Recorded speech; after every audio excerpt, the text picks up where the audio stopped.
Bugün işleyeceğimiz kader meselelerindeki konular benim günlük hayatta ne işime yarar diye bir soru soralım birbirimize. Ben kendime sordum çünkü. Derin meseleler, ince meseleler, hassas mizanlar. Yani bunlar benim günlük hayatta gerçekten ne işime yarayacak? Şu işime yarayacağını anladım. Bunlar gitgide kalbin imanını arttırıcı bir sürece giriyor. Kalbin kaderden, yani Allah'ın her şeyi bilmesinden, Allah'ın bütün mevcudatın üzerinde iradesinin daimi bir şekilde nazır halde beklediğinden emin olmanı sağlıyor. Şimdi kalp sürekli bu hal ile beslense, Cenab-ı Allah senin yaşadığın her olayda, Cenab-ı Allah senin hücrendeki her harekatta, Cenab-ı Allah kainattaki, gezegenlerdeki, gök cisimlerindeki bütün hareketlerde her daim hazır ve nazır diye kalbin böyle bir hissiyata sahip olursa, günlük hayatın dağdağlı anlarında başına gelen olayları da Cenab-ı Allah biliyor diye çok sindirilmiş bir şekilde iman sistemin, hatta senin başına gelecek olumsuzluk hadiseye mukavemet gösterebilecek içerisindeki immün sistemin dahi bu manayı almış, idrak etmiş olabiliyor. Demek ki bir insan kalben kader meselelerinde derinleşse, kadere iman eden kederden emin olur denilen cümleye birkaç adım daha fazla yaklaşmış oluyor. Şimdi ben bu cümleyi yıllardır, yani neredeyse çocukluğumuzdan beri ezbere bildiğim bir cümle. Cümleyi ezberlediğim gündendir bunun farkındalığıyla ezberledim. Bu kadar kolay bir cümle olmasa gerek diye. Bugün işleyeceğimiz bu deruni konular bizim kadere imanımızı, başımıza gelen dağdağlı olayların kederlerinden de emin olmamızı sağlayacak kanaatindeyim kendi adıma. Ama bu cümlelerin ekserisi ilk etapta akla baktığından, imanın ve kadere imanın yeri de akıl değil, kalp olduğundan dolayı akla hitap eden bu vakaları kalbimizdeki iman potamızda sindiremezsek biz bu işten istifade edemeyeceğiz. O da bir kesin. Buraya kadar var mı bir sıkıntı? Ben direkt derse geçme taraftarıyım. Bugün işleyeceğimiz meseleleri yazdım. Bakarsınız. Önce illet-i taammeden başlayayım.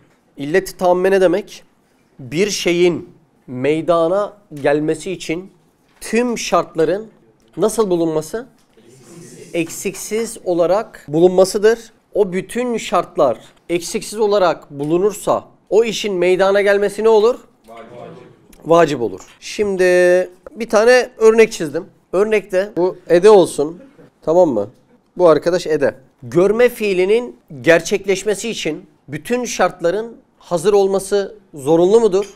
Zorunludur. Bütün şartların hazır ve var olmasına biz ne diyorduk? İlleti taamme diyorduk. Peki görme fiili için bakalım bütün şartlar hazır mı?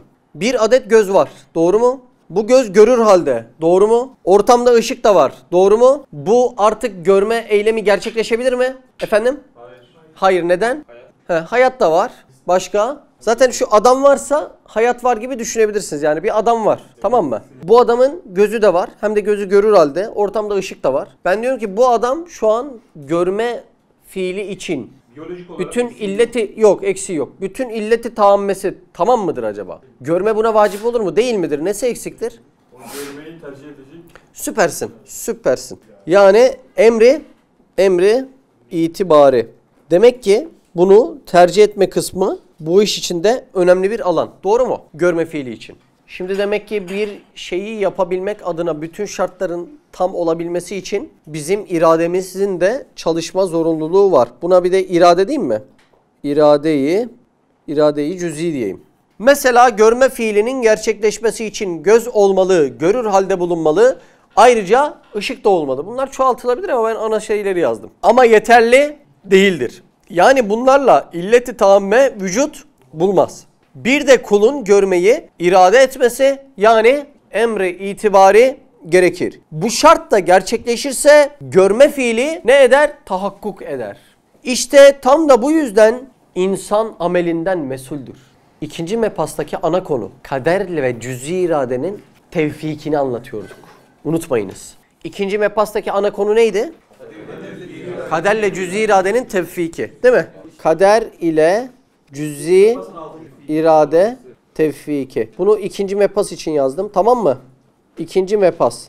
Neden bunu tekrar söyleme gereği duydum? Şu yüzden. Kulun görmeyi irade etmesi gerekir dedik. Bu şartta gerçekleşirse görme fiili tahakkuk eder dedik. İşte tam da bu yüzden insan kendi amelinden kendi mesuldür dedik. Çünkü insan için emri itibari olmadan illeti tam vücut bulmaz.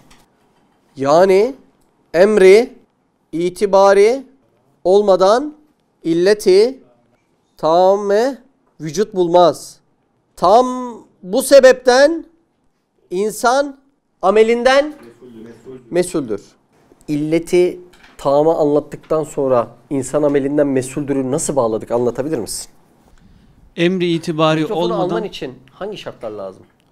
öncelikle kolumun var olması lazım. Tamam. Ondan sonra bu mikrofonun var olması lazım. Tamam. İşte kolumdaki bu gücün, ATP enerjisinin oluşması için işte Tamam. gerekli şeylerin olması lazım. İşte vücut izimleri, bir sürü şart var. Mikrofonu tutman için illeti tamme denilen. Tamamlanması için Tamam. benim de irade etmem gerekiyor. Şimdi şu Yani cümleyi emri itibari. kaçırıyorsunuz. İlleti tammeden sonra bütün olayların oluşu vaciptir. Doğru mu? Demek şartlar tam olduktan sonra o olayın olması zorunlu mudur? Zorunludur. Şimdi tersten çevirelim. Olayın olması zorunluysa bütün şartlar tam mıdır? Var mı buraya kadar problem? Şimdi kainata bakalım. Bir sürü olay oluyor mu? Suyun yere devrilmesi, benim elimi uzatmam, bir bebeğin annesinden çıkması. Bütün olaylar oluyor mu? Bu olaylar oluyorsa hepsinde illeti tam olmak zorunluluğu var mı? Var. Şimdi burayı bir daha tekrarlayalım. Kainattaki bütün olaylar oluyorsa bu olayların olmasının iki sebebi var. Ya benim eylemim, iradem ya Allah'ın iradesi. Doğru mu? Mesela şurada benim iradem var. Su şişesinin devrilmesi. Bu şişe devrildiyse illeti tam olmak zorunda mı? Buna yer çekiminden dolayı deriz, biri kuvvet kullandı deriz, dışarıdan bir uygulama oldu deriz ve Mehmet irade etti deriz. Şimdi şurası önemli. Yeryüzünde bütün olaylar oluyorsa, oluyor değil mi abi? Saçın uzuyor, bana bakabiliyorsun, nefes alabiliyorsun ve senin iradendeki olayları da katalım. Bunların hepsi oluyorsa olan bütün olaylarda illeti tamme şartı var. Doğru mu? Madem bütün olaylar oluyor ve madem bütün olaylarda illeti tamme şartı var, illeti tammede de benim irade şartım var. Madem bütün olaylar oluyor ve madem bütün olan olaylarda illeti tamme şartı var ve madem o illeti tammede de benim irade şartım var, demek ki bütün amellerimden ben mesulüm. Ben amel etmeseydim illeti tamme olmazdı. Bu olaylar da zaten vücuda gelemezdi. Anladın mı demek istediğimi? Zor mu oldu? O zaman da mesul olmazdı. Sana bir yanlış yaptığımı düşünelim. Aldım böyle kalemini kırdım. Çat dedim, kırdım kalemini. Bu kalemini kırmam için kırabilmem adına bütün şartların tam olması zorunluluğu var. Benim hayattar olmam, bir güç kuvvet kullanabilmem, şartların elverişli olması ve bunlardan en önemlisi ne dedik? Cüz-i irade dedik. Yani ben irademi de kullanacağım ki bunu kırabileyim. Bu şartların hepsi tam olduktan sonrasına da illeti tamme ediyoruz. Doğru mu? Madem böyle bir olay oldu, demek illeti tamme var. Madem illeti tamme var, demek benim cüz-i iradem de içinde var. Madem bu sıralama böyle gidiyor, benim cüz-i iradem olmadan da bu olay gerçekleşemez. Demek ki ben bütün amellerimden kendim mesul olmak zorundayım. Şimdi bu konuya direkt kendi perspektifinizden bakarsanız şöyle dersiniz. Ya Allah Allah, anladık yani, niye bu kadar tekrarlıyor ki bu adam? Ama dışarıdaki adamın perspektifinden bakmanız lazım. Dışarıdaki adam ne diyor? Ben istemiyordum ki, Allah beni niye yarattı diyor. Ben istemiyordum ki, yani ben bu dünyada Allah'ın mahkumuyum yani. Kendi seçeneklerim hani nerede diyor. Ve bunu çok ilginç bir yere saptırıyor. Hani bu anne babayı ben mi seçtim diyor. Yani Cenab-ı Allah'ın meşiyetinde olan bir alanı söylüyor. Halbuki kendi meşiyet alanına bakmıyor. İyilik yapabilme, kötülük yapabilme, çay doldurabilme, su içebilme. Mesela görme fiilinin gerçekleşmesi için göz olmalı, görür halde bulunmalı, ayrıca ışık da olmalı. Ama yeterli değil. Yani bunlarla illeti tamme vücut bulmaz. Bir de kulun görmeyi irade etmesi lazım. İşte bu şartlarla birlikte irade etmeyi istediğim an benim görmem vacip olacak. Anladın mı? Yani irade etmeyi de istedikten yok görmeyeceğim olayı olmaz. Direkt olmak zorunda o iş. Anladınız mı?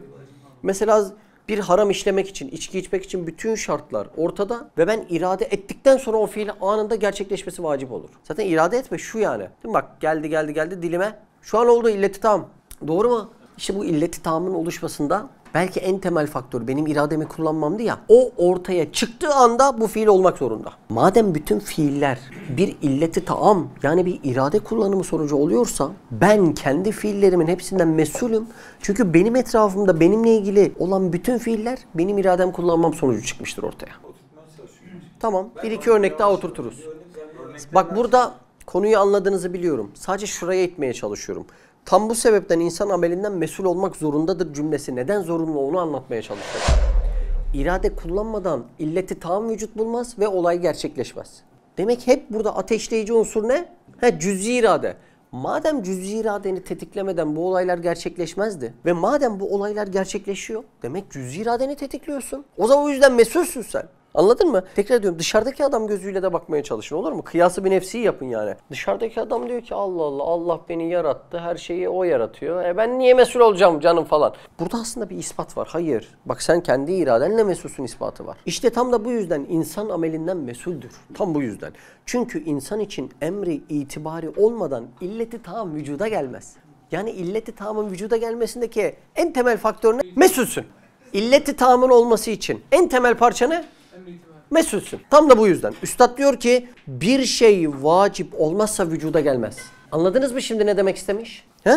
Bu çok önemli. 26. söz 2. mebasta diyor. Yani birazdan diyecek ama ben buraya yazayım. Bir şey vacip olmazsa, şimdi şova hazır mısınız? Burada Üstad Hazretleri ne diyor Ömer? Vacip olmazsa vücuda gelmez. Bak şimdi burada hani biz bu Çukurova çocuğunun terminolojisi vardır. Ne deriz? Kardeş icap edeni yap. Ne demek o biliyor musun? Artık olma zorunluluğu var demek. Yani vacip dediği olay öncelikle bu vacip ne oluyor biliyor musun? İlleti tamme oluyor. Zorunlu. Şöyle diyeyim. İlleti tamme oldu mu Onur? Evet, oldu. Bak olduktan sonra ok çiziyorum. İlleti tamme olduktan sonra vacip olacak. Evet. Anladın mı? Önce sonra vacip. tamam mı? İlleti tamme oldu. Bir şey vacip olmazsa yani illeti tamme olmazsa vücuda da gelemez diyor. Yani vacip olma aslında illeti tammenin olması demek. Burayı anlamamız lazım. Bir şeyin vacip olması illeti tammenin olması demek. Bütün şartları koyduktan sonra şimdi bak şöyle bizi zorlayan bir düşünce var. O düşünceyi bir keseyim öncelikle. Mutfakta kek yapacaksın, tamam mı? Su var. Şeker var, un var. Tamam mı? Su, şeker, un var. Bunun adına sakın illeti tamme deme. Tamam mı? Şimdi benim zihnim böyle çalışıyor da bütün var olan ürünlerin yan yana olması illeti tamme demek değildir. Çünkü abi ben ya bunları yan yana koyunca kek olmuyor ki. Nasıl illeti tamme olacak diyor iş dünya. Sizinki de dedi mi?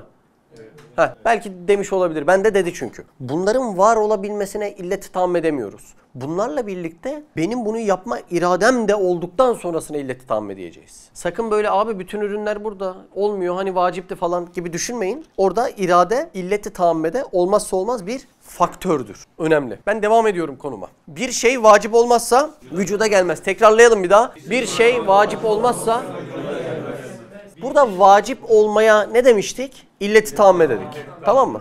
Yani vacip olmakta illeti tamme demek ki aynı şey. Doğru mu? Şimdi çok ince bir yere. Şimdi bak abi. Bir şey vacip olmazsa vücuda gelmez.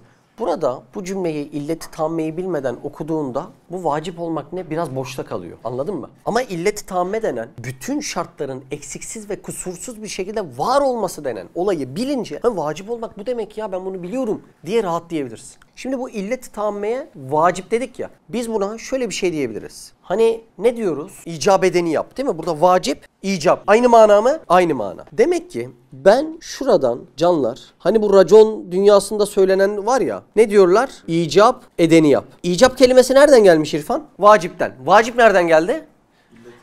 İlleti tamme. Bak şimdi. Bir şeyde bütün şartlar tam olduktan sonra artık onun varlığı vacip olur. Onun varlığına vacip olmasına biz şöyle de diyebiliriz. Kardeşim icap edeni yap. Değil mi? Mesela bir çiçekle konuşuyorum. Kardeşim senin illeti tammen tam. Senin artık varlığın vacip oldu. Vücuda gelmen vacip oldu. Sen kendine yakışanı yap. Haydi icap edeni yap. O da bana der ki peki Mehmet abi çünkü sanatlı bir eser sanatkarı icap eder. Buradaki icap kelimesi bizlerin tahmin ettiği gibi edebi ve romantik bir kelime değildir. Sanatlı bir eser varsa o var olması için illeti taamme olmak zorundadır. İlleti taamme varsa o eserin olması vaciptir. O eserin olması vacipse de mutlaka bir sanatkarı icap etmek zorundadır gibi kainatın söylediği racon bir sözdür aslında.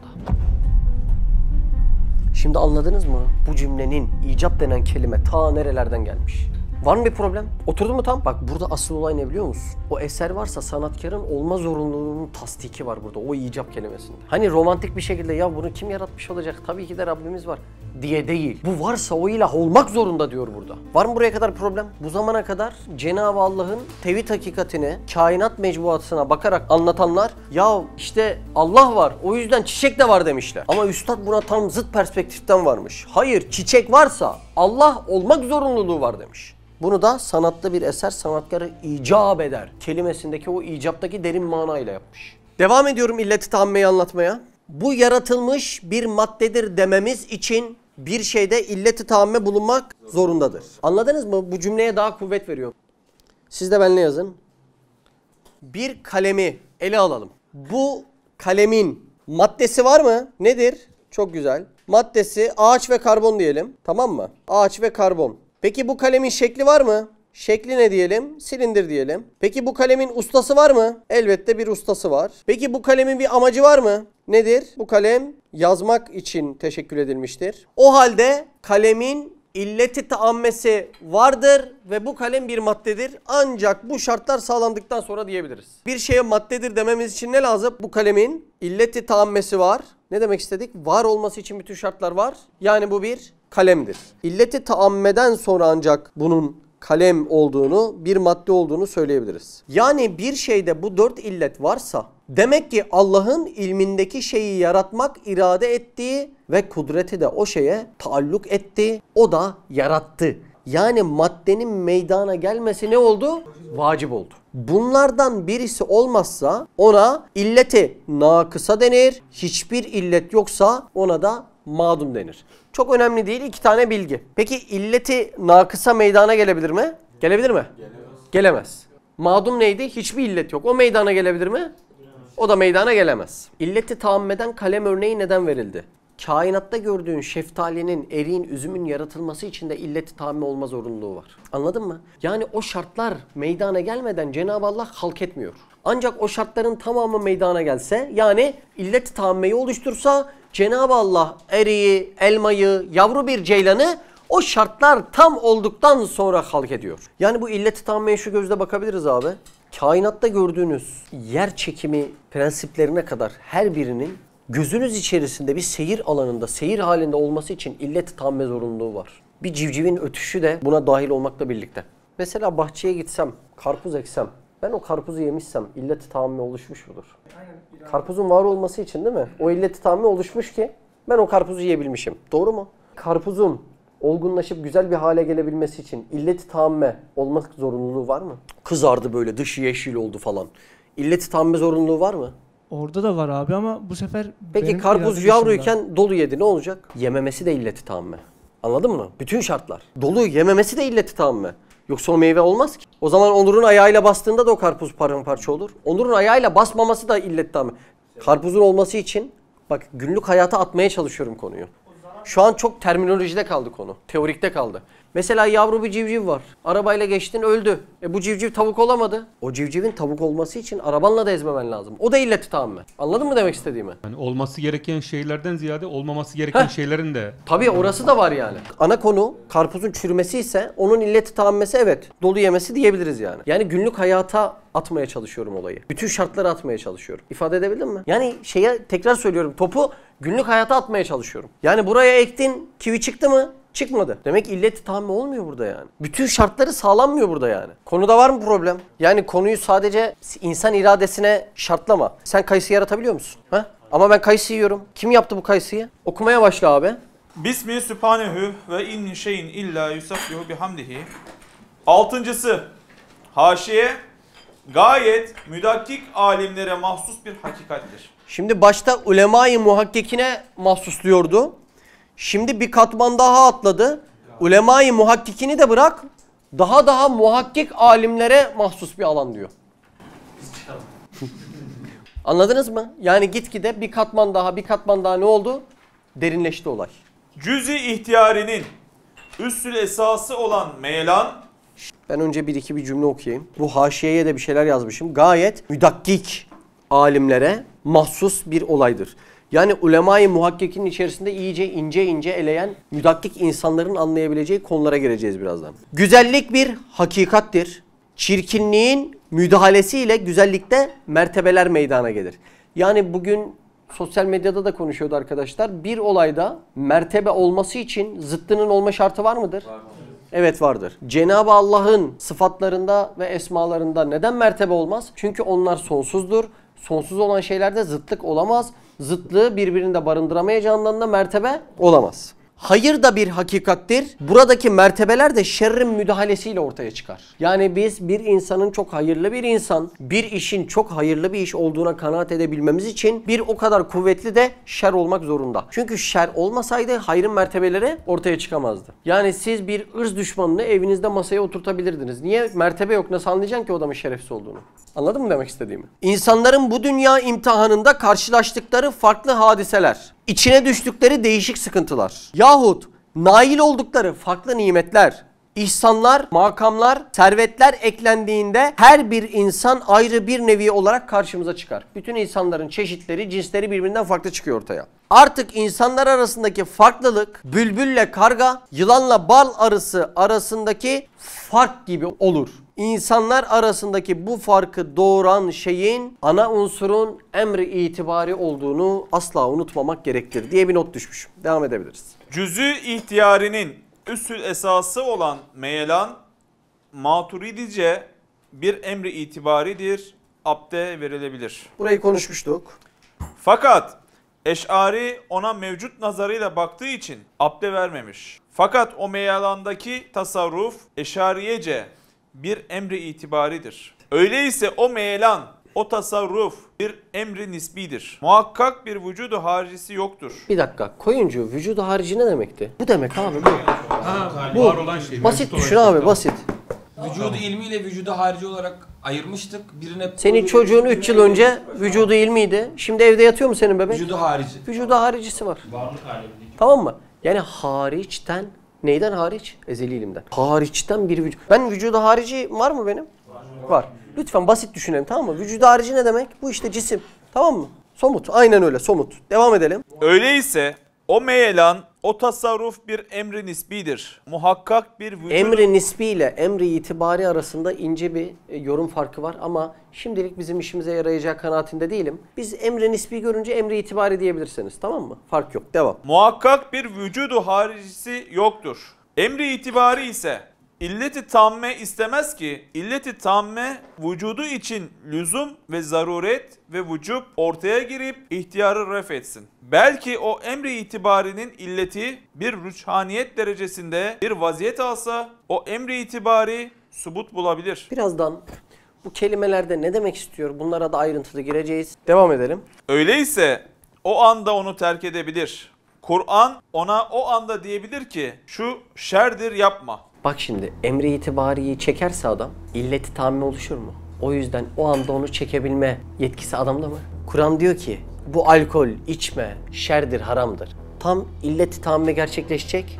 Cık, içmeyeceğim. Dedim, neyi çektim? Emri itibariyi çektim. Alkol içildi mi? İçilmedi. Tam bunu diyor. Anladın mı? Evet. Öyleyse o anda onu terk edebilir. Kur'an ona diyebilir ki şu şerdir. Yapma. O yapma deyince ben de emri itibarimle tamam yapma dedim. Devam. Öyleyse o anda onu terk edebilir. Kur'an ona o anda diyebilir ki şu şerdir yapma. Koyuncu nasıl terk ediyor? İradesini çekiyor. Şeyi çekince İradeni çekince vacip olmuyor, vücut bulmuyor, süper. Yani içki içme fiili vücut bulmuyor. Çok güzel. mesulle olmuyor. Mesulde olmuyor o yüzden. Devam.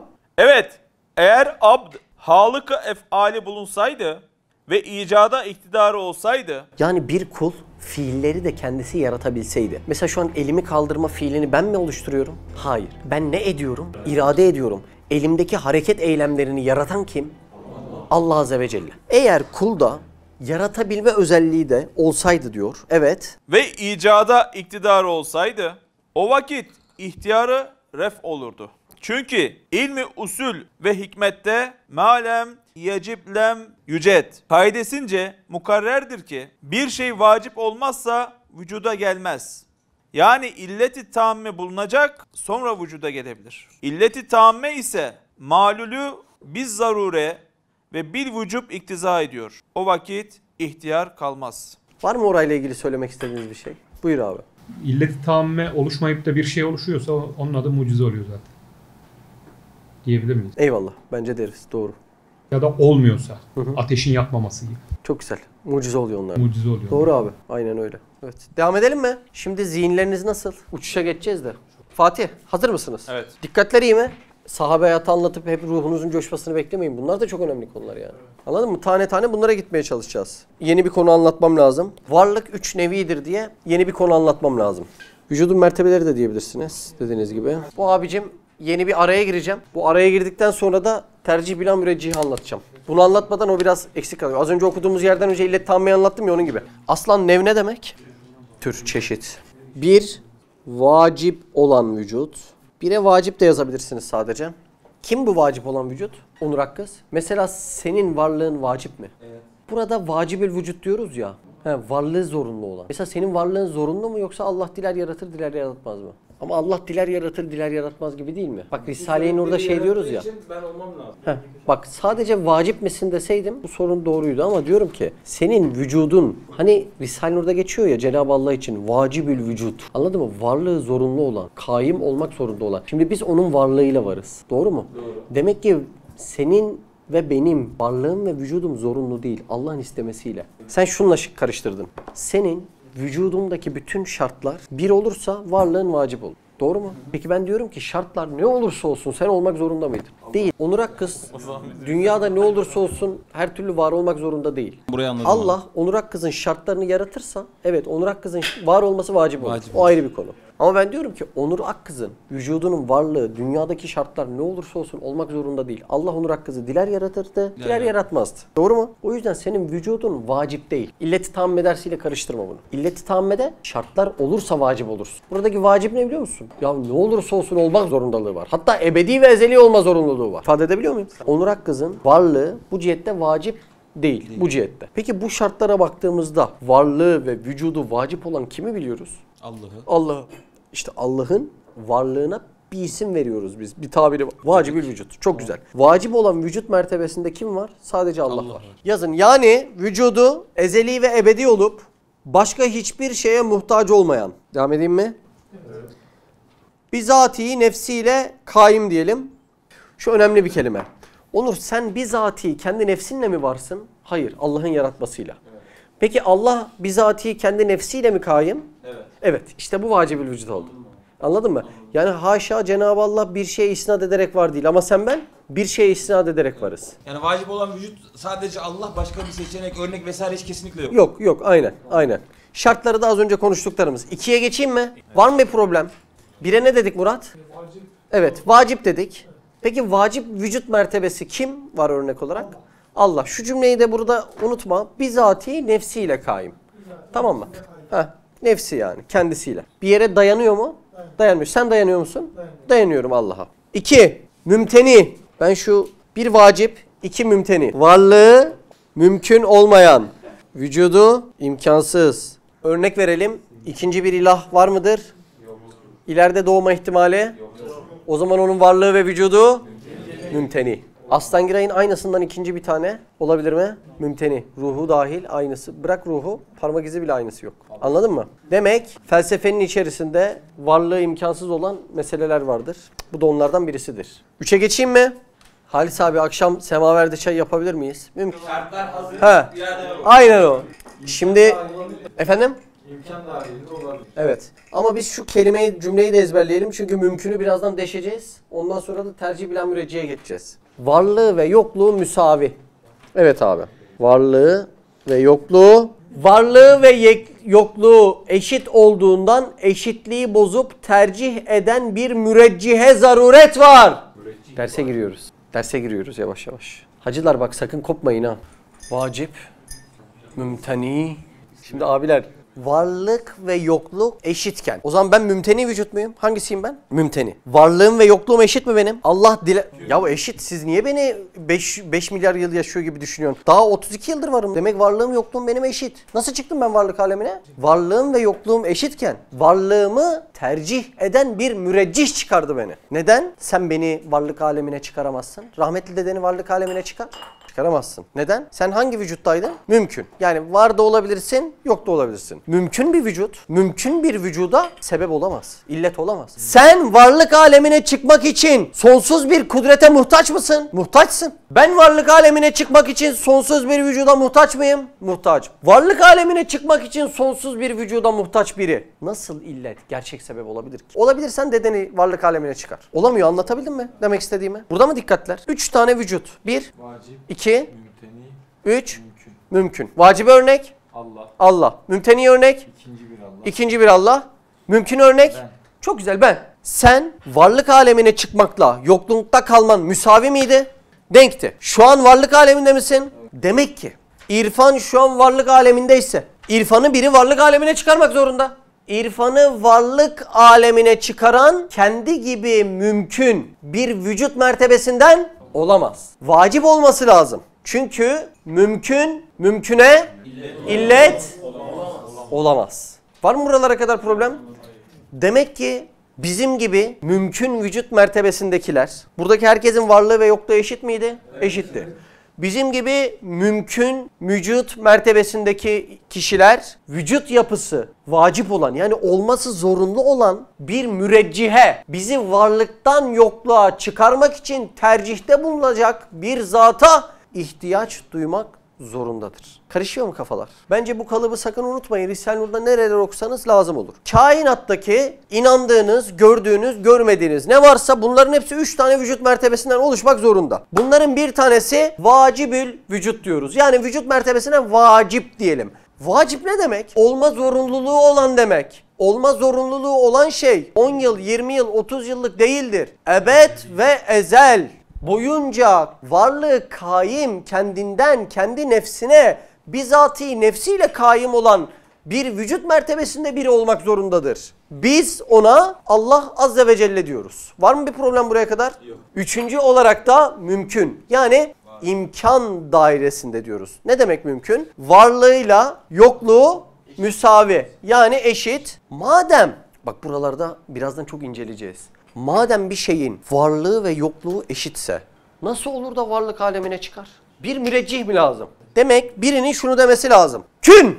Ya ben bunu varlık alemine çıkarayım demesi lazım. Ama Mehmet gibi bir şey yaratabilir mi? Yaratamaz. Demek ki beni varlık alemine çıkaran kimse kesinlikle mümkün vücutta değildir. Kesinlikle benim özelliklerimden değildir. Kesinlikle bana benzemiyordur. Çünkü benim başım sonum belli, iradem kudretim belli, hepsi sınırlı. Doğru mu? Doğru. Peki benim imkan dairesinde, mümkün vücudumla varlık alemine çıkaran kimse benim bütün ihtiyaçlarımı da sürekli karşılıyor mu? Karşılıyor. Benim ihtiyaçlarım arasında anne sütü var mıydı? Karşılandı mı? Evet. Su içmek var mı? Karşılandı mı? Yeryüzündeki karbon azot döngüsü var mı? Karşılandı mı? 400 milyar Samanyolu galaksisindeki bütün gezegenlerin her birinin tesbih tanesi gibi dönüşündeki düzenlilik benim varlığımı devam ettirebilmem için şart mı? Şart. Sağlandı mı? Evet. Sağlandı. Peki benim varlığımı devam ettirebilmem için dünyanın 1670 kilometre hızla kendi ekseninde 108.000 kilometre hızla güneş sistemi etrafında dönmesini devam ettirebilmesi şart mı? Şart. Sağlandı mı? Evet. Sağlandı. Peki benim varlığımı devam ettirebilmem için 97.000 kilometre ebatında boyundaki damarlarımın sürekli bana besin taşıma zorunluluğu var mı? Var. 32 yıldır taşıyor mu? Var. Bütün benim ihtiyaçlarım sağlanıyor mu? Sağlanıyor. Benim varlığımı daim ettirebilmem için arılardan, ağaçlara, karıncadan, böceklere onların da varlığının devam etme zorunluluğu var mı? Var. Çünkü sadece arı ekosistemden çıksa ekosistemin bütün döngüsü mahvoluyor. Bütün kainattaki mevcudatın bütün ihtiyaçları sonsuz derecede karşılanıyorsa ve bunların sonsuz derecede karşılanan ihtiyaçları sonsuz zaman boyunda hep devam ediyorsa bu sonsuz ihtiyaçlara karşılayan kimse onun bu ihtiyaçların hiçbirine ihtiyaç duymama zorunluluğu var. Anlatabildim mi? Demek ki mümteni vücutta olamaz. Bu kadar ihtiyaç karşılanıyorsa ve bu ihtiyaçları karşılayan kimse bu ihtiyaçlardan kendisinin ihtiyaç duymama zorunluluğu vardır. Demek ki mümkün vücut mertebesinde olamaz. Mümtenide hiçbir şey vücut mertebesinde olamaz. Demek ki vacibül vücut bu karşılananları karşılayan, hiçbir şeye ihtiyacı olmayan, bizzatihi kendi nefsiyle kaim olan vacip vücut mertebesindeki Allah Azze ve Celle olmak zorundadır. Tam anlaşıldı mı? Çok önemli bak. Çok karıştırırız. Tam oturdu mu? Şimdi mümkünü 3'e ayıracağım. Biraz daha derinleşeceğim. Evet abi, mümkün 3'e ayrılıyor. Bir, mevcut. Mevcut ne demek? Varlığı yokluğa tereccüh etmiş. Yani abi peçete var mı? Ya gözünün önünde mevcut ya işte. Var yani, var. Anladın mı? Mevcut ne demek? Var. Tamam mı? Bu ise ancak ilahi irade ve kudret ile mümkündür. Ben varlığı yokluğa tereccüh etmiş diyeyim. Biraz ilmi konuşayım. 2. Madum. Varlığı mümkün ama vücut sahasına çıkmamış. Bunlar illeti taamme istemezler. Koyuncu, senin 3. çocuğun nedir hacı? Bana az önce onu sordu. Benim 2. çocuk örnek olur mu dedi. Sen de 3. çocuk. Olur. Aynen öyle. Şu an madum. İlleti taamme ister mi? İstemez. İstemez. 3.'sü tam bizim mevzumuz. Mevcut ile madum arasında nisbi ve izafi emirlerdir. Bunlar yani mevcut ile, orayı da açayım, mevcut ile madum arasındaki isafi emirler, bunlar ne mevcuttur ki illeti tamme istesinler, Yani kudrete muhtaç olsunlar ne de madum ki yok sayılsınlar. İşte insan iradesi bu sınıftandır. Onun için ne illeti tamme yani kudreti ilahi devreye girip cebir olsun. Yani Allah yaratsaydı direkt senin istemelerini cebir olurdu. Senin istemeleri varlık ve yokluk arasında bir vücut mertebesinde. Ne de bütün yok olup mesuliyetten kurtulsun. Böyle nefsinin bir mertebesi olmasaydı da mesuliyetten kurtulmuş olurdu. İşte ehli sünnet yolu bu minval üzeredir. Şimdi ben biraz yazı yazacağım yine. Yazdı mı herkes? Fatih bir oku abi sana zahmet Risal'den. Eğer desen tercih bila müreccih muhaldir. Halbuki o emri itibari dediğimiz kisbi insani bazen yapmak ve bazen yapmamak eğer mucip bir müreccih bulunmazsa tercih bila müreccih lazım gelir. Şu ise usulü kelamiyenin en mühim bir esasını hedmeder. Yani yıkar. Yıkar. Ortadan kaldırır. El cevap. Tereccüh bila müreccih muhaldir. Yani müreccihsiz, sebepsiz rüçhaniyet muhaldir. Yoksa tercih bila müreccih caizdir ve vakidir. İrade bir sıfattır. Onun şen'i böyle bir işi görmektir. Yani anladınız diye. Geçebilir miyiz? Abi tercih üstün tutmak demek. Genellikle eşya ile insan arasındaki ilişkiden doğar. Neyi örnekleyecekseniz örnekleyin. Benim şu suyu alma isteğim, almama isteğim, bir günahı yapma isteğim, yapmama isteğim. Hep kendinizden bir yordarsanız güzel bir yere varabilirsiniz bu olay esnasında. Tercihte eşya ile insan arasındaki ilişkiyi baz alacağız. Tercihin anlamını üstün tutmak veya üstün tutan diye yordayacağız. Tereccüh üstün olma olacak. Tereccüh de genellikle eşya ile eşya arasındaki ilişkiyi kullanacağız. Üstünlük. Bir işte iki ihtimal varken ne demiştik iki ihtimale? Varlık ve yokluk. Yani mümkün vücudun iki mertebesiydi. Mevcut ve madum mertebesi. Tercih edici olmadan eşyanın kendi kendine birinin üstün olması diyeceğiz. Çok bir mana uyanmaması gerekiyor bu cümlemden sonra. Biraz daha yorulacağız. Müreccih ise illa tercih eden kişi manası da değil. Tercih ettiren sebep, sıfat, özellik manasında. Şu iki cümlenin bir manasına bakalım ondan sonra konuya geçeyim. Tercih bila müreccih muhaldir diye soruda soruyor ya İbrahim. Üstad onu okuduğumuz yerde düzeltti ve dedi ki hayır imkansız değil aksine caizdir. Türkçesini söyleyeyim derinleşeceğim. Üstün tutmak tercih ettiren bir sebep olmadan üstün tutmak caizdir demek istedi. Tam ne demek istediğini İbrahim şu şekilde seninle bir özetleyelim sonra konuma devam edeyim abi. Şimdi şurada pil var abi. İki pil birbirine farkındaysan marka, yıl, santim, dirhem birbirinin aynısı. Doğru mu abi? Birisini tercih eder misin abi? İkisi de aynı. Markete gittiğinde ikisi aynı deyip bırakıyor musun? Alıyorsun değil mi? İşte basit düşünelim abi yani. O irademizi az önce dedim ya iradenizi rahat bıraktığınız anları düşünürseniz yani çünkü zorladığında şey oluyor. Kafa karışıyor. Marketteyim abi. Saatine takacaksın. Ne yaparsın? Hangisini alırsın? Ama hiç tercih ettiren sebep yok birbirine. Üstün olan sebep yok. İlla ki hangisini abi? Buyur al istediğin birini. Al abi. Markette asılı duruyor. Tamam. Demek ki bunların birbirine üstün olma özelliği olmadan sen iradenle bunu seçebiliyorsan tercih bila müreccih. Yani birbirine üstün olan özellikleri olmamasına rağmen tercih etmen hem caizdir hem de vakidir diyor. Görülen bir şeydir. Parça parça birazdan birleştireceğiz.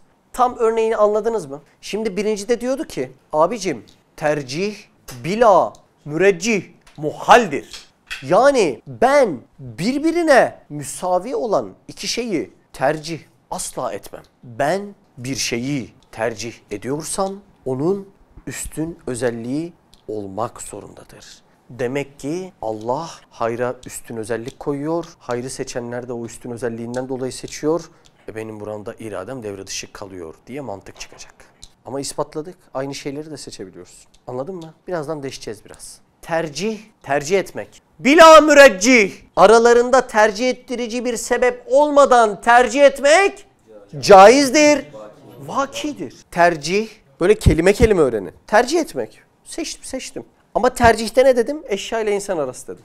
Sen eşyayı seçtin az önce. Tamam mı? Yani kodladığım gibi gidelim biraz. Tamam mı? Bila müreccih. Aralarında bir tercih ettirici fark var mıydı? Mesela şu altın olsaydı, şu da bakır olsaydı tercih ettirici fark var mı? Olur muydu? Olurdu. Ama ben müreccih demedim. Bila müreccih dedim. La gelince olumsuz. Tamam mı? Bila müreccih. Ne demek?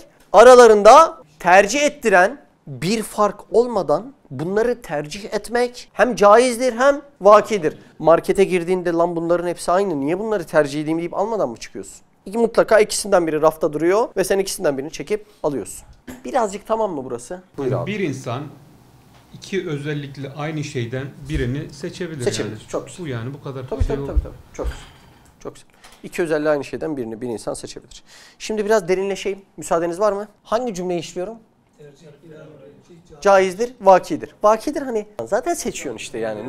Ne konuşuyorsun diyor yani. Anladın mı? Onu demek. Seçemezsin. Muhaldir diyordu. Muhal mi? Yo seçti işte. Markete girince aynı pili almıyor musun birini? Alıyorsun. Şu piller gözümüzün önünde dursun olur mu? Bak bir de dediğim gibi. Cümleleri yordarken kendinizi kasmadan. Anladın mı? İçinizden geleni şey yapın. Mesela iki pili seçtiğince insan kasıyor. Abi markete gidince almıyor mu aynı pilden? Anladın mı? Basit düşün. Doğrusu tercih bila müreccih caizdirdir. Üstad cevap veriyor ona. Doğrusu budur. Bu ihtiyarımızın bizim elimizde olduğunu gösterir. Anlatayım sonra en son yazayım. Şimdi bak abiler birazdan okuyacağımız vaka. Tercih bila müreccih caizdir vakası. Kaderin hali ve vicdani boyutunu köşeye koyalım. Akli kısmında en alt sıradadır. En alt. Bunu anladıktan sonra da zaten emri itibarinin dibine kadar anlamışsın demektir. Yani aklın alabileceği en alt mertebeden konuyu alıyoruz İrfan. En dip mertebeden konuyu alıyoruz. Tamam mı? Bunun bir altında ne var? Zaten emri itibari var. Bu mesele hangi mesele İbrahim abi? Bu arada kafanda bana söylerken kodla. Tercih etmek. Bir üstünlük, tercih ettirici özellik olmadan tercih etmek caizdir. Kafanda böyle kodla. Tamam mı? Bila müreccih caizdir.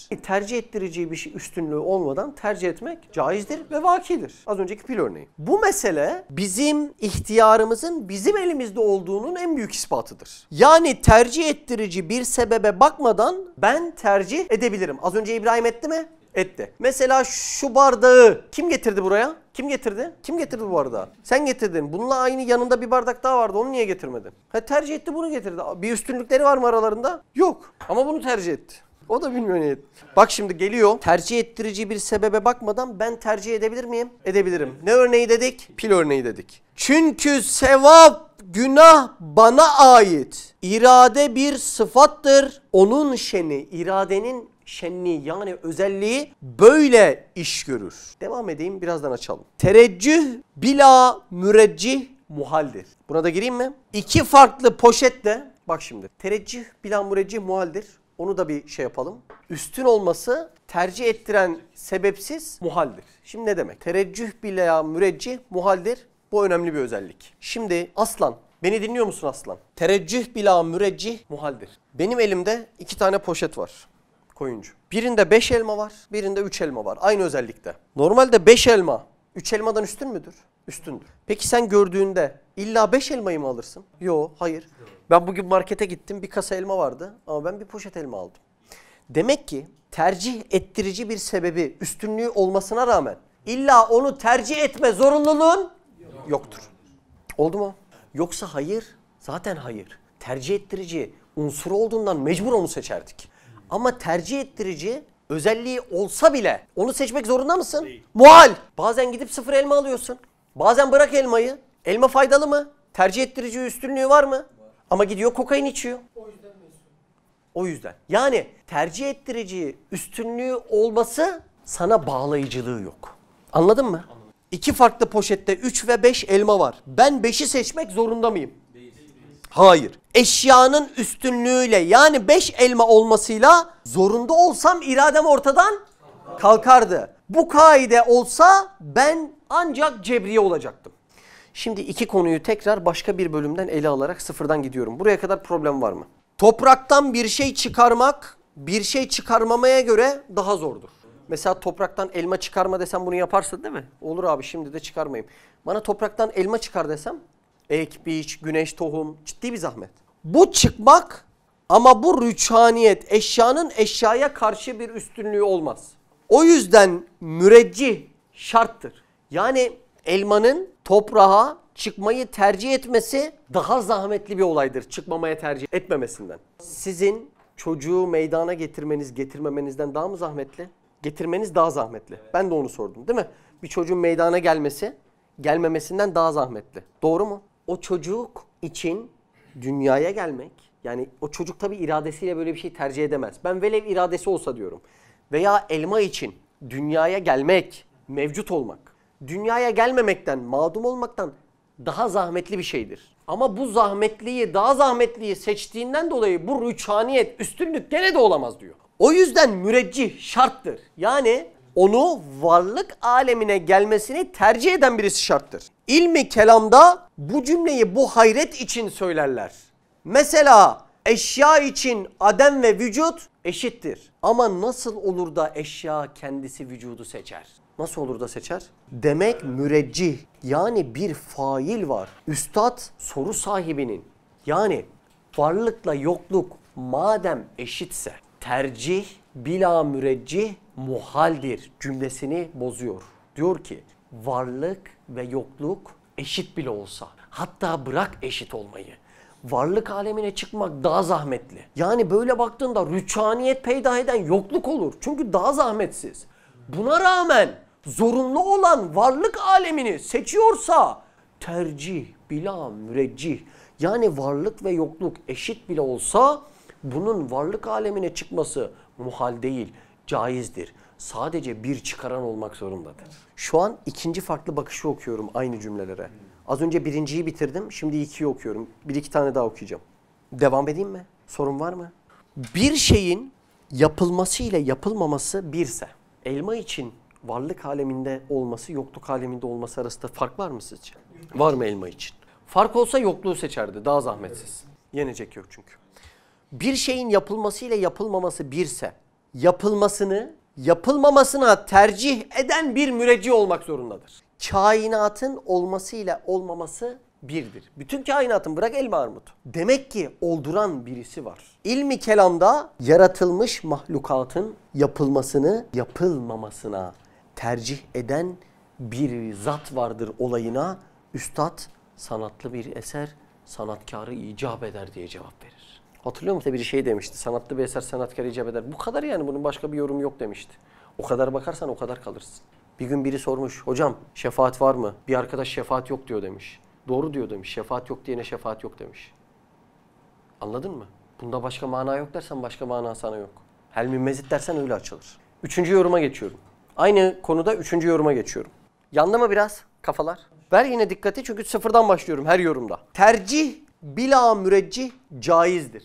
Yani tercih ettiren sebep olmadan tercih edilmesi. Bak ikisi de aynı ama tercih eden birini seçebiliyor. Doğru mu? Caizdir. Tercih bila müreccih caizdir ifadesindeki müreccih, yani tercih ettiren vasıf, özellik kısaca üstün sıfat manasındadır. Mesela altından yapılmış bir kalemin gümüş kalemden üstün ciheti, yani racih sıfatı, yani tercih edilme sebebi var mıdır? Vardır. Altın gümüş değil mi? Altın daha pahalı. Tercih ettirici bir sebep var. Altından yapılmış aynı marka ve özellikteki diğer bir kalemden hiçbir üstün tarafı yoktur. Yani ikisi de altın olsa aralarında hiçbir fark yoktur. Eğer tercih bila müreccih muhal olsa, yani iki şey aynıysa onun tercih edilmesi imkansızdır olsa. İki şey aynıysa onun tercih edilmesi imkansızdır olsa. Bizim bu iki altın kalemden birini tercih edemememiz gerekirdi. Bizim markete girip bu iki pilde alamamamız gerekirdi. Ama ikisinden birini alıyor muyuz? Evet. Alıyoruz. Kim gidip aldı bunları marketten? Furkan. Peki Furkan bunu aldığında marketteki diğer piller aynı diye almamaktan vazgeçti mi almaktan? Yok. Demek ikisi de aynıysa ihtiyacı kadarını tercih edebildi. Halbuki aynı özellikteki iki kalemden birisi irademizle alabiliyoruz. O halde müreccihsiz, üstün özelliği olmadan tercih etmek caizdir. Ve her zaman da yapılabilir. Yapılmış, meydana gelmiş şeylerde ise tercih bila müreccih muhaldir. Buradaki müreccih kelimesi tercih edici sebep veya zat manasındadır. Mevcut bir eser kendisinin var olmasını, yoklukta kalmasına tercih eden bir müreccihi gösterir. O müreccih olmaksızın eserin meydana gelmesi muhaldir. İşte ilmi kelamdaki bu cümle zaten var olup mevcut olan işler içindir diye üstad gene payını vermiş. Yeni bir yoruma geçerek devam edeyim mi? Tereccüh bila müreccih muhaldir. Yani bir şeyin üstün vasfı var diye onu seçme zorunluluğun yoktur. Evet, bir şeyin veya şıkkın diğerine tercih edilmesi halinde, tercih edilen şeyin veya şıkkın tereccüh ettiğinden, yani üstün olduğundan meydana geldiğinden bahsedilir. İşte bu tereccüh, müreccihsiz, tercih edici sebep veya zat olmaksızın olamaz. Herhangi bir şey yapıp yapmama hususunda bir karara varmadan önce söz konusu şeyin yapılması ile yapılmaması eşittir. Mesela bir cümleyi yazdığımız takdirde cümlenin yazılması yazılmamasına tereccüh edilmiş demektir. Bir eşyanın yazılması ve yazılmamasını konuşuyoruz. Yazılması yazılmamasına tereccüh etmiş, üstün gelmiş. Aynen öyle de bu kainatın varlığı gösteriyor ki onun yaratılması yoklukta kalmasına tereccüh etmiştir. Tercih edilmiş. Ama bu tereccühün müreccihsiz olması, yapan biri olmadan olması muhaldir. Öte yandan yeni bir anlatıma geçiyorum şimdi. 5. olacak herhalde. İrade sahibi birisi için bir şeyi tercih etmişse mutlaka o şeyde bir üstünlük olmak zorunda değil. Mutlaka o şeyde bir üstünlük, bir tercihe değer vasıf var ki tercih etmiş diyemiyoruz. Şu an demek ikinci cümleyi konuşuyoruz. Tereccüh, üstün olması, tercih ettiren sebep olmadan üstün olması imkansızdır diyor. 5 elma ile 3 elmayı konuşmuştuk. İrade sahibi olan eşit vasıflara sahip iki şeyden birini tercih edebilir. Diğerini ise tercih etmeyebilir. O, onu veya bunu tercih etmekle tamamen nedir? Yaptığı tercihte illaki bir müreccih, yani üstünlük. Zaten burada zahmetli neye sokuyor biliyor musun? Müreccih kelimesini 10 farklı manada kullandık. Hep aynı yerde kullanamıyoruz. Bu yüzden kafanız biraz karışıyor. Kişi de oluyor. Kişi de oluyor. Nesne de oluyor. Nesne de oluyor. Burada üstünlük manasında. O, onu veya bunu tercih etmekle tamamen nedir? Özgür, serbesttir. Yaptığı tercihte illaki bir müreccih, illaki onu bu tercihe mecbur bırakan bir sebep olması gerekmez. Değil mi? Yoksa hepimiz hep altını alırdık. Hepimiz hep karpuzun en güzelini alırdık. Yani tercih bila müreccih. Tercih ettirici bir özelliği olmadan insanın bir şeyleri tercih etmesi caizdir. Ve dahası vaki olan da budur. Etrafa bakın, sürekli gördüğünüz budur. Yok eğer bir tercih söz konusu ise burada illaki bu tercihi gerekli ve zorunlu kılan bir müreccih, yani tercih sebebi arıyorsak iradeyi iptal ediyoruz demektir. Şimdi insan baktığında eğer şöyle düşünseydi, hayırda hiçbir sırrı imtihan yok, o hep üstündür. Şerde hiçbir sırrı imtihan yok, o hep alçak denidir. Böyle olduğundan ben sürekli üstün olanı seçmem lazım. İradem burada benim elimden çıkmıştır, hep üstün olanı istiyor deseydi hepimiz melek gibi hayır işlemek zorundaydık. Ama hayır şerden üstün olmasına rağmen senin iradenin kumar oynamayı seçtiği de oluyor, içki içmeyi seçtiği de, faize girmeyi seçtiği de oluyor. Demek ki bir şey senin iradeni seçme zorunluluğunda asla tutamaz. Senin iraden ne olursa olsun kendi özgür, hür, sana bağlı bir şekilde seçimini yapıyor. Bir şeyi tercihe mecbur olan birinin irade serbestliğinden söz edebilir mi? Edemez. Tercih bila müreccih muhaldir demek iradeyi iptal demektir. Değil mi? İradeyi iptal demektir. Çünkü senin yapmak yapmamak ikisi de eşit. İstediğini seçersin. Yeni bir konuya geçiyorum. Yani aynısının yeni bir anlatımına geçiyorum.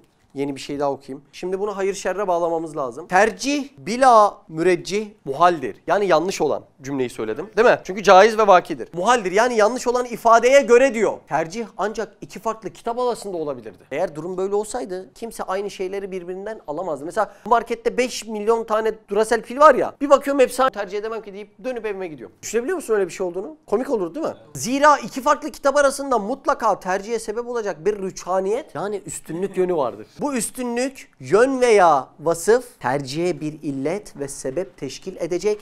Böylece tercih vuku bulacaktı. Yani sen hep üstünü seçecektin. Üstünü. Hep altını seçecektik. Bakır olan hiçbir şeye dokunmayacaktık. Hep Sony televizyon alacaktık. LG TV kimse almayacaktı. Herkes Lamborghini'ye binecekti. Doğan'ın kimse yüzüne bakmayacaktı. Halbuki Tofaş aşktır diye bir grup var yani. Değil mi? Adam Lamborghini versen gerçekten seçmeyecek adam var. Örnek Murat. Doğrusu itibari emirlerde tercih bila müreccih caizdir. İradeni kullandığın yerlerde caizdir. Yaratılmış bir şey de caiz değildir. Derin girmeyeceğim. Ama iradenin ortada olduğu şeylerde. Aralarında fark olmasa bile istediğini seçmen caizdir. Üstün vasıf olmaksızın insan tercih yapabilir mi, yapamaz mı? Üstün vasıf olmaksızın insan tercih yapabilir mi? Yapabilir.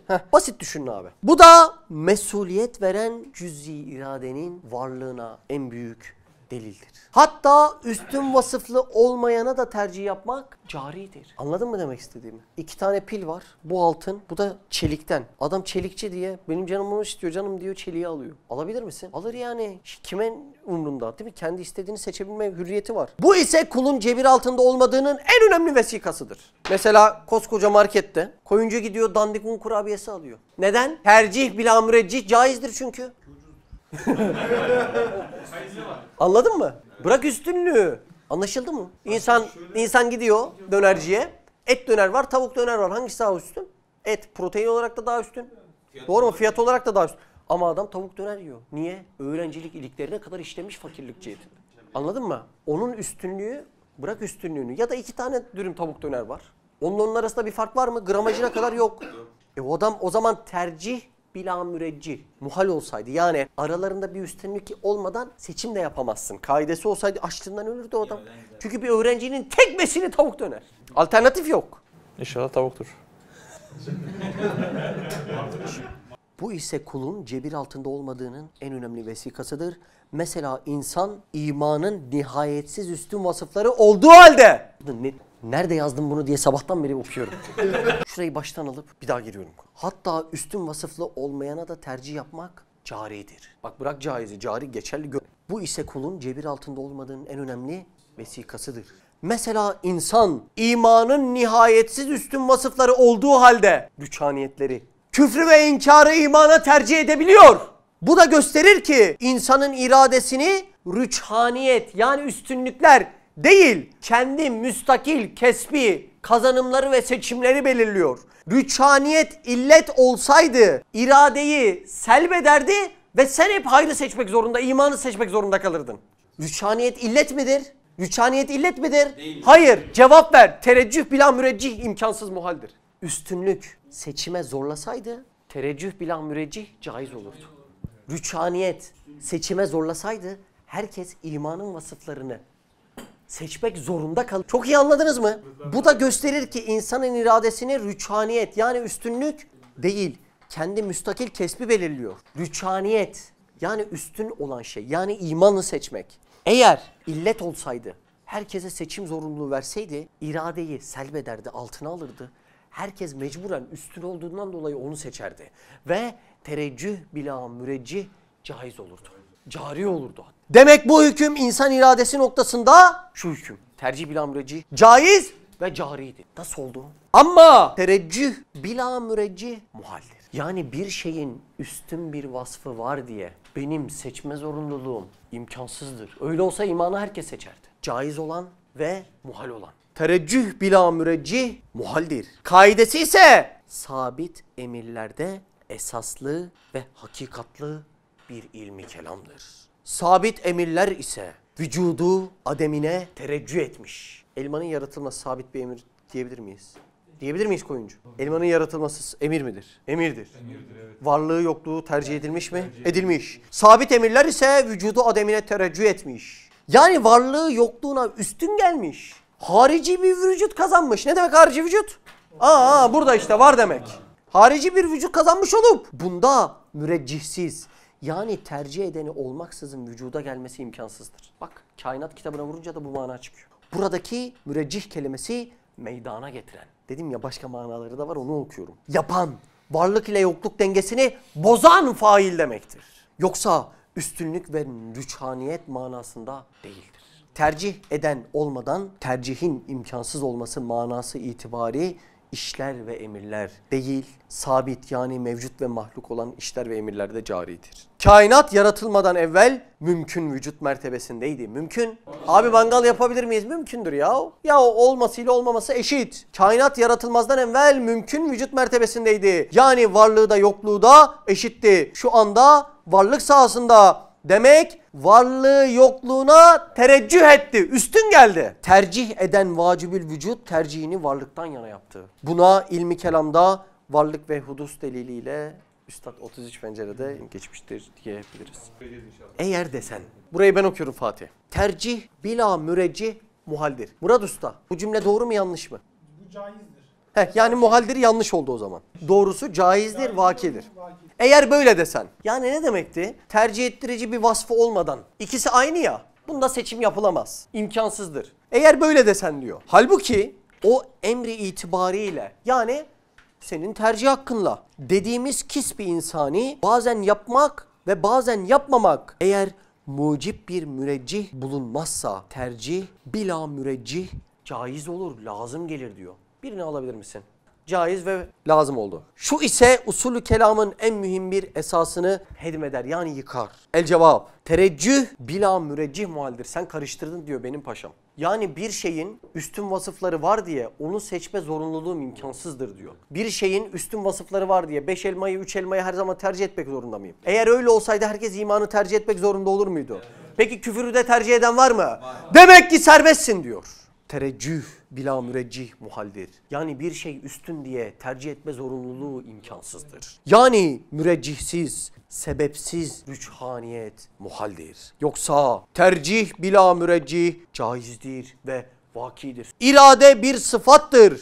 Bu bir özellik, senin özelliğin. Onun şenni, yani onun da özelliği böyle bir iş görmektir. Yani kafana göre istediğini seçmektir. Abiler vallahi inşallah anlatabilmişizdir ve inşallah anlamışsınızdır. Abiler, şimdi burada özet yapmak isterseniz kanalımıza gelip videomuzu izleyebilirsiniz.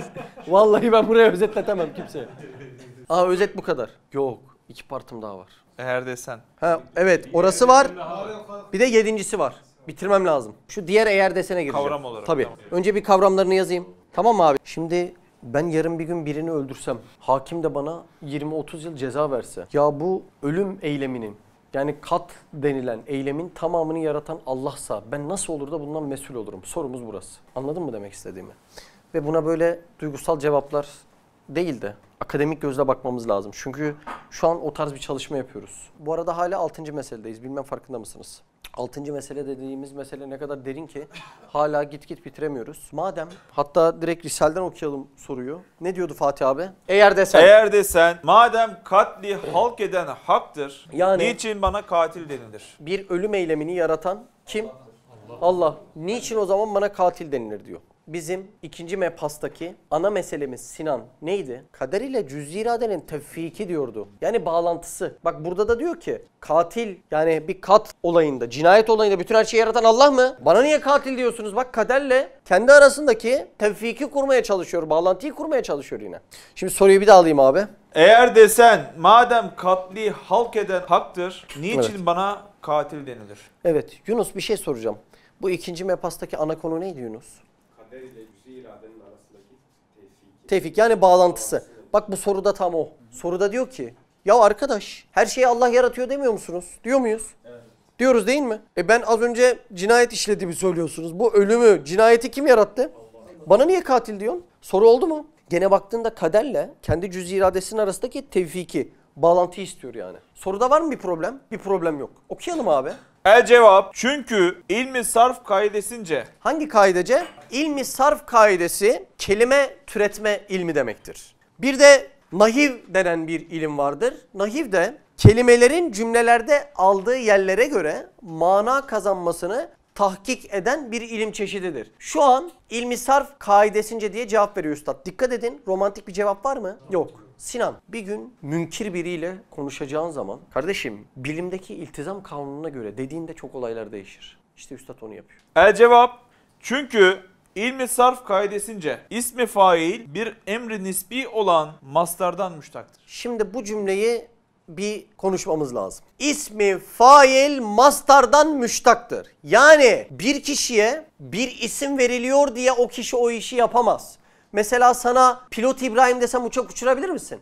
Hayır, uçuramaz. Bir kişi bir eylemi yaptığından dolayı o ismi alabilir. Sen uçak uçurabilirsen sana pilot İbrahim diyebilir miyiz? Evet diyebiliriz. O zaman pilot İbrahim ismi fail mi? İsmi fail ne demekti? Özne. İsmi fail mastardan müştaktır. Senin yaptığın eyleme göre biz o fiili söyledik yani. Uçak uçurduğundan dolayı pilot dedik. Mesela bana hoşuna giden bir tane isim söyle abi. Kasap. Peki bana kasap dedin diye ben kasap olabilir miyim? Hayır. Hayır, kasap olamam. Buraya kadar bir problem var mı? Şurayı tekrar vurgulamak istiyorum. Ben İbrahim'e pilot dediğim için İbrahim pilot olamaz. İbrahim uçak uçurmayı bilse ben de onu görsem. Ancak İbrahim uçak uçuruyor demek pilot derim. Yani ismi fail mastardan türedi. Mastardan müştak oldu. Ne ile? Emri nisbiyle. Kendi iraden ve kendi tercihlerinle. Ben öğretmeyi de kendim tercih edebilirim. O işi bilme babında. Kasaplığı da tercihiyle çözebilirim. Futbolculuğu da kendi tercihimle çözebilirim.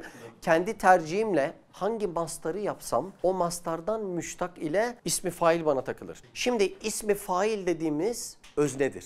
Mastar dediğimiz eylemdir. Tamam mı? Bir de hasıl. Hasıl ne demek? Mesela konuşur abi hasılı ne var yani? Sonu. Hasılı bil mastar. Başından sonuna bütün eylemlerin asıl yapılması, asıl varması gereken noktayı oluşturan. Yani bir pilota ismi fail desek. Tamam mı? Burada bir uçak var. Tamam mı? Yani uçma eylemi de bu işin mastarı diyelim. Uçmanın gerçekleşmesi için var olan bütün hallere de hasılı bil mastar deriz.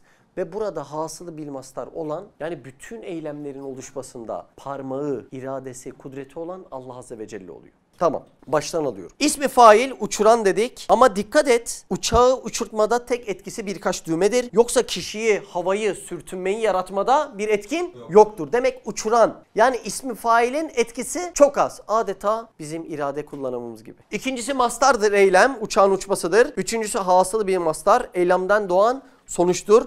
Uçağın uçmasının sonucu yani uçmanın yaratılması yani Allah'ın bütün her şeyi sürtünmeden yer çekimine kadar ne lazımsa bütün bunların hepsini yaratmasına da hasılı bil mastar diyeceğiz. Cümlemi baştan alayım. İsmi fail emri nisbi ile mastardan müştaktır. Emri nisbi olan mastardan müştaktır. Yani bir insan yaptığı eylemin sonucunda bir isim alır.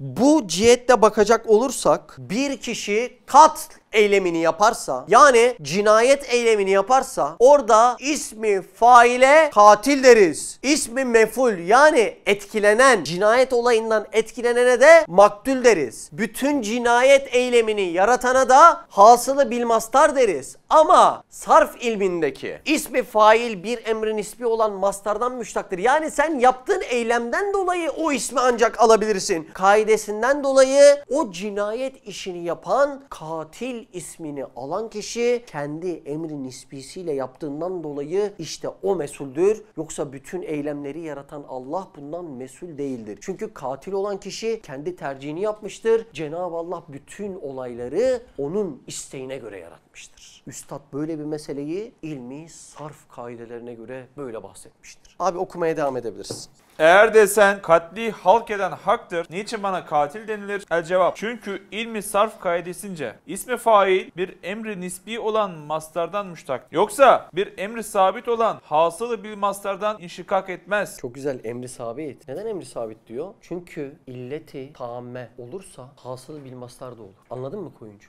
Cinayet için tüm şartlar gerçekleşirse Allah onu yaratır. Bu yüzden hasılı bil mastar sabittir. Kendi canı istediğinde olmuyor. Senin canın istediğinde ve illeti tamme bütün şartlar. Sen varsın, adam var, bıçak var, vuracaksın adama. Neyi kullandın? Emri nisbini de kullandın, iradeni de kullandın, vuracaksın. Ondan sonra hasılı bil mastar devreye girer. O aslında emri sabit. Tamam. Yani az önceki derslere binaen de söyledim. İlleti tammekin neden bu kadar önemli olduğu. Devam. Yoksa bir emri sabit olan hasılı bil mastardan inşikak etmez. Mastar kisbimizdir. Yine özür diliyorum. Emri sabit kesinleşmiş iş demektir.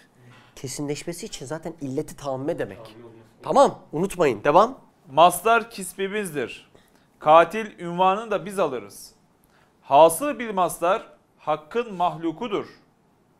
Yani yaratması. Mesuliyeti işmam eden bir şey hasılı bil mastardan müştak kılınmaz. Nasıl anlatım? İbrahim tam anladınız mı? Şeker Şu şeker değildir. derin meselelerde insan ilimden ziyade haddini bilmeyi öğrense kârdır. İnanın kârdır yani. Bu kadar ince ince işleyiş varken alanı olmayan sınırlara insan dili uzatmamayı, haddini öğrense gene çok yeterli bir şeydir. Haddini bilmeyi öğrense kârdır abi. Yani bunları bilmekten ziyade o ne derin meseleler var. Haddimi bileyim de her şeyi uzatmayayım dese o bile kârdır. Onu demeyenler hadis inkar edip duruyor ya Fatih. Şu cümleyi de unutmayalım da hasılı bilmazlardan dolayı verilse mesul Allah olurdu. 7.'ye de geçiyorum. Elimde bir adet tohum olsa soruma kim cevap verecek? Ben. Aslan, elimde bir adet tohum olsa. Nerede tohum? Ekiyor muyum? Ekmiyorum. Elimde. Tamam mı? Allah elimdeki tohumu bir yere ekerek falan değil, elimdeyken ağaç olarak yaratabilir mi? Çok güzel, yaratabilir. İkinci soru. Allah Azze ve Celle elimdeki tohumu ağaç olarak elimde yaratır mı? Yaratmaz. İbrahim senle gidelim ya. Bak İbrahim tohum elimde. Allah bu tohumu ağaç yaratabilir mi? Yaratabilir. Şimdi soruyorum. Allah bu tohumu ağaç yaratır mı? Elimde yaratmaz değil mi? Yani hiç şahit olduğunuz bir olay mı? Hayır. Zaten yaratsa öyle vakalara mucize deriz. Mutlaka o da gerçek bir olaydır yani. Ben sadece şart-ı adi planında konuşuyorum. Neden yaratmaz biliyor musun abi? Şart-ı adi planında, mucizeler hariç. Çünkü cüz-i iradeyi, yani bunun yaratılması, bunun tohumun ağaç olması için gerekli şartları, cüz-i iradeyi, bunu tercih etmene, irade-i külliyenin taallukuna bir şart-ı adi yapmıştır. Bu tohumun ağaç olmasında irade-i külliyeye bakan o kadar yön var ki. Şu tohumun ağaç olması için toprağı, mineralleri, suyu, o ağacın garip garip hidraforda olmayan sistemlerle ta yaprağın ucuna kadar su taşıma faaliyeti, dünyanın dönüşü, karbonu, azotu, o su, şu su, oksijeni, H2O'su, o su bu su dediğinde var ya abi patlıyor gidiyor olay. Baktığında bu tohumun ağaca dönüşebilmesi için irade-i külliyeye bakan inanılmaz bir yanı var. Neredeyse olayın tamamı öyle değil mi? Ama irade-i külliyeye bakan bu kısmı için Cenab-ı Allah cüz-i iradeyi, yani Mehmet sen bunu al bir toprağa ek, arada da bir sula kadar basit ufacık bir kısmı külli iradenin gerçekleşmesine bağlı bir şart-ı adi yapmış. Tekrar söylüyorum, bizim bugün şu vücudumuzun nasıl büyüdüğüne hanginiz şahit oldu an ve an? Hanginiz bunun farkındalığına tamamen ait ve şahit olabildi? Olamadık. Vücuduma bile baktığımda 1 trilyon hücre, her hücrede takriben 1 trilyon tane de atom her daim en düzenli yere gideceğini, yani Mehmet'in 6. parmağını oluşturmayacağını, nasıl her defasında doğru yere giderek bilebiliyor, hayret bir şey. Bu kadar ciddi, bu kadar külli Mehmet'in vücudunda gerçekleşen bu ve bunun gibi nice olayların gerçekleşmesi için Allah benim cüz-i irademi de ön şart olarak sunmuş. Ne gibi? Mehmet arada su iç, Mehmet arada yemek ye, Mehmet işte kendini tutup damdan atma, Mehmet oksijen çekmeyi unutmayı bile demiyor zaten. Ben ne zaman oksijen çekmeyi aklıma getirirsem çekiş düzenim bozuluyor. Diyorum ki ya Rabbi iyi ki unutturuyorsun böyle şeyleri. Nisyan kökü o cihette çok güzel. Anlatabildim mi demek istediğimi? Baştan söylüyorum. Cüz-i iradeyi irade-i külliyenin talukuna bir şart adi yapmıştır. Yani Cenab-ı Allah bu tohumun koskocaman 600 yıllık bir çınar ağacı olabilmesi için bir cüz-i iradenin kullanımını ön şart olarak sunmuştur. Tabi sunmadığı da olur yani Amazon ormanlarını biz mi ektik? Hayır. Ben aklımıza yaklaştıracak bir örnek sunmaya çalışıyorum sadece. Demek ki bir gün şu aşağıda bahçede kamkat eksek, misket limon eksek, küçük mandalina eksek, elma eksek, armut eksek diyeceğiz ki ya Rabbi ben hiçbir işe yaramayan bu tohumu, hiçbir işe yaramayan toprağına ekip, hiçbir işe yaramayan suyla suluyor ve hiçbir işe yaramayan güneşine çıkarıyorum. Ben biliyorum ki bunların hepsi bu tohumu ağaç etmeye muktedir değildir. Ama senin külli iradenin taalluku için böyle cüz'i şartlar lazımmış ya. Ben vallahi o fiili dualar gerçekleşsin diye bunları yapıyorum. Yoksa biliyorum hepsinin esas halıkı sensin. 7. mesele bundan bahseder. Çok güzel oldu değil mi? 7'si irade-i cüz'iye-i insaniye ve cüz'i ihtiyariyesi çendan zayıftır, bir emri itibaridir. Fakat Cenab-ı Hak ve Hakim-i Mutlak o zayıf cüz'i iradeyi irade-i külliyesinin taallukuna bir şart-ı adi yapmıştır. Yani manen der, ey abdim ihtiyarınla hangi yolu istersen seni o yolda götürürüm. Öyleyse mesuliyet sana aittir. Buradaki asıl olay asansör örneğiydi, hatırlıyorsunuz. Evet. 7 kat güzel, 7 kat şerli, 7 kat çok güzel. Bu katların her birindeki güzelliği ve şerri yaratan Cenab-ı Allah ama o asansörün düğmesine basıp nereye gitmeyi istediğin kısmını senin minik iradene bırakmıştı. Burada da ondan bahsediyor. Bence cüz'i irade ile kaderin tevfikini inanılmaz betimleyen bir mesele. Devam. Teşbihte hata olmasın. Sen bir iktidarsız çocuğu omzuna alsan. Hayal edin. Hayal edin. Hepimizin omuzunda ne var? Çocuk var. Çocuk nesiz? İktidarsız. Devam. Onu muhayyer bırakıp. Muhayyer ne demek? Serbest. Seçim hakkı sana ait. Bu kelime önemli. Bu kelimenin bir altını çizin. Herkes ezberleyecek. Muhayyer irade sahibisin demek işte. Muhayyer ne demek? İrade sahibi, serbest demek yani. Tamam mı? Muhayyer kelimesi önemli. Devam. Teşbihte hata olmasın. Sen bir iktidarsız çocuğu omzuna alsan. Onu muhayyer bırakıp nereyi istersen seni oraya götüreceğim desen. O çocuk yüksek bir dağı istedi, götürdün. Çocuk üşüdü yahut düştü. Elbette sen istedin diyerek itap edip üstünde bir tokat vuracaksın. İşte Cenab-ı Hak. Anladınız mı olayı? Evet. Bir çocuk omuzunda. Neden çocuk diyor? Böyle nefsi olgunlaşmamış bir adamın nefsini örnek göstermek için olsa gerek.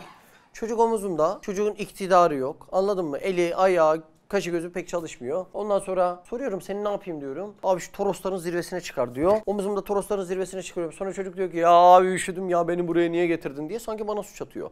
İndiririm 2 de tokat çekerim çocuğa. Öyle değil mi? Neden? Çünkü çocuk istedi. Ve külli iradesi olan ben, oraya çıkmaya muktedir olan ben de çocuğun isteğine göre şekillendim. Devam. Muhayyer. Evet. Elbette sen istedin diyerek itap edip üstünde bir tokat vuracaksın. İşte Cenab-ı Hak Ahkemül Hakimin nihayet zaafta olan abdin iradesini bir şart-ı adi yapıp irade-i külliyesi ona nazar eder. Şimdi çok şehir dışında tur yaptık. Turlara yaptığımızda ekser bütün arkadaşların söylediği şöyle bir söz var. Diyorum ki kardeş niye namaz kılmıyorsun? Niye Kur'an'ını okumuyorsun? Neden ders çalışmıyorsun? Yani sizin toplumda belli başlı yerleri alabilmek adına, evinizde belli başlı geçimleri sağlamak adına, değil mi? Hanım, çoluk, çocuk, erzak, rızık, elektrik, su faturası. Hiç istemeye yaptığınız tonlarca şey var mı? Var.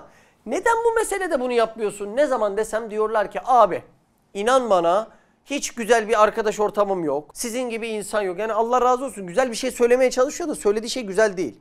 Şimdi şu mu demek yani abi etrafımda hayalhanem gibi bir yer. Mersin'de zaten hiçbir yerde hayalhanem gibi bir yer yok. Mersin burası en sıkıntılı bölge. Şimdi bu şu mu demek o zaman? Sen iyiliği isteyen bir adamsın. Ama haşa Cenab-ı Allah sana zulmediyor ve diyor ki ya bunun etrafına güzel arkadaş vermeyin bu da doğru yolu tercih edemez. Tövbe estağfurullah değil mi abi? Burada ne oluyor biliyor musun? O adamın irade-i cüziyesinde Sinan samimiyetsizlik olduğundan yapması gereken şart-ı adi planındaki tasarrufları tam hakkını veremediğinden Allah'tan istemesi gerektiği kadar fiili dua, ızdırari dua, kavli dua şeklinde istemediğinden Allah da o ahvali yaratmıyor. Yaratmayınca da diyor ki abi benim etrafımda sizin gibi arkadaşlar olmadığından dolayı ben zaten bu işleri yapamıyorum. Ve adamın sunduğu sebebe bak. Bunu nerede söylüyor? İstanbul'da söylüyor 20-30 milyon. Trabzon'da söylüyor. Değil mi? Mayası ehli iman olan yerlerde. Bursa, mayası ne kadar güzel. Yani yeşil Bursa diye değil mi? Bu yüzden söyleniyor dindarlığından dolayı. Böyle yerlerde böyle bir kelam ediyor. Ne kadar zalimane bir kelam. Sen o şartı adi hükmündeki ufak adımları yapmıyorsun. Ondan sonra Cenab-ı Allah niye yaratmadı diye bir de isyanda bulunuyor. Bir de üstüne namazını bırakıyorsun. Bir de üstüne Kur'an'ını iman ettiğin kitabı bilmiyorsun. Ve ondan sonra devin omuzuna binmiş. Beni neden soğuk kışa götürdün diyorsun. O dev seni omuzundan indirir. 2 de tokat aşk eder hakkıdır da. Anladın mı bu derslerin günlük yaşantımızdaki tam taallukunu, tevfikini? Ha? Sen kalben samimi Allah yolunda dost isteyeceksin. Allah da sana o dostları tahakkuk etmeyecek öyle mi? İmkanı yok. Sen aldanmışsın. İmkanı yok. İmkanı yok. İsteyen mücadele eder. Nereden geliyorsun abi sen? Kocaeli, Gebze. Ayda 1-2 geliyor musun ortalama? Evet. Ne kadar zamandır yapıyorsun bunu? Bir seneden fazladır. İsteyince oluyor işte demek ki. Demek bu ders önemli ki geliyorsun. Başkası da gelmek yerine tatil tercih ediyor. Allah da onun tercihine göre tüm ahvali yaratıyor. Sonra diyor ki neden bana güzel dostlar tahakkuk etmedi etrafımda? Neden acaba? Nasıl aldanmıştık ya? Önce kendi hatasını fark etmeyene nasıl olacak bu iş? Ders nereye bağlanıyor görüyor musun? Devam! Elhasıl ey insan senin elinde gayet zayıf fakat seyyiatta ve tahribatta eli gayet uzun ve hasenatta eli gayet kısa cüz'i ihtiyari namında bir iraden var. O iradenin bir eli eline duayı ver ki silsile-i hasenatın bir meyvesi olan cennete eli yetişsin ve bir çiçeği olan saadet-i ebediyeye eli uzansın. Diğer eline istiğfarı ver ki onun eli seyyiattan kısalsın ve şecere-i mel'ulenin bir meyvesi olan zakkum-u cehenneme yetişmesin. Demek dua ve tevekkül meyelan-ı hayra büyük bir kuvvet verdiği gibi istiğfar ve tövbe dahi meyelan-ı şerri keser, tecavüzatını kırar. Tövbe de istiğfarın fiili hali gibi düşünebiliriz. Kudret onun, gayrında ne mecvar ne tuvan, alim ilmine yansın, pazusuna pehlivan. Allah rızası için El Fatiha, Salavat.